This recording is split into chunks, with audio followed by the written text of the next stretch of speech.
অবিরাম বৃষ্টি ও ভূমিধসে বিপর্যস্ত উত্তর সিকিম।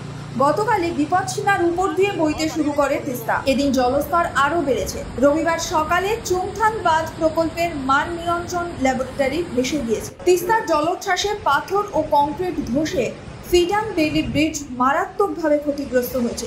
নেই বিদ্যুৎ, পানীয় জল। বিভিন্ন সড়ক অবরুদ্ধ হওয়ায় খাবারের সমস্যাও বাড়ছে। উত্তর সিকিমের বিভিন্ন এলাকায় অন্তত ১৫০০ পর্যটক আটকে পড়েছেন। সিকিম প্রশাসনের তরফে পর্যটকদের হোটেলে থাকার পরামর্শ দেওয়া হয়েছে। রাস্তা খুলে গেলে তাদের গ্যাংটকে নামিয়ে আনা হবে। টানা বৃষ্টির কারণে খাবার ও পানীয় জলের সমস্যাও দেখা দিয়েছে। সাধারণ বাসিন্দাদের কাছে ত্রাণ পৌঁছানোর জন্য কাজ চলছে। বিভিন্ন এলাকায় পরিস্থিতি আয়ত্তে আনার জন্য কাজ চালাচ্ছে সেনাবাহিনী ও বিপর্যয় মোকাবিলা দফতরের লোকজন।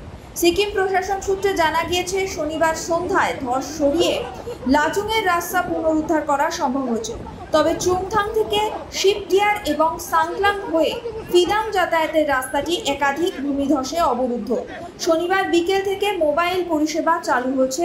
সন্ধ্যায় কিছু এলাকায় বিদ্যুৎ সরবরাহ স্বাভাবিক হয়েছে।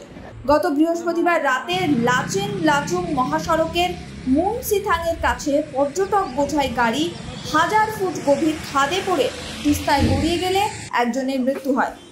দুজনকে উদ্ধার করা হলেও এখনো ৮ জন নিখোঁজ। Tourist count is 1600, including 750 male and 560 approx female, and children are 380. There are around 285 vehicles and 16 bikes, and they were stranded since 30 because due to everybody knows that in 29th evening. Bureau Report, Sky News Bangla.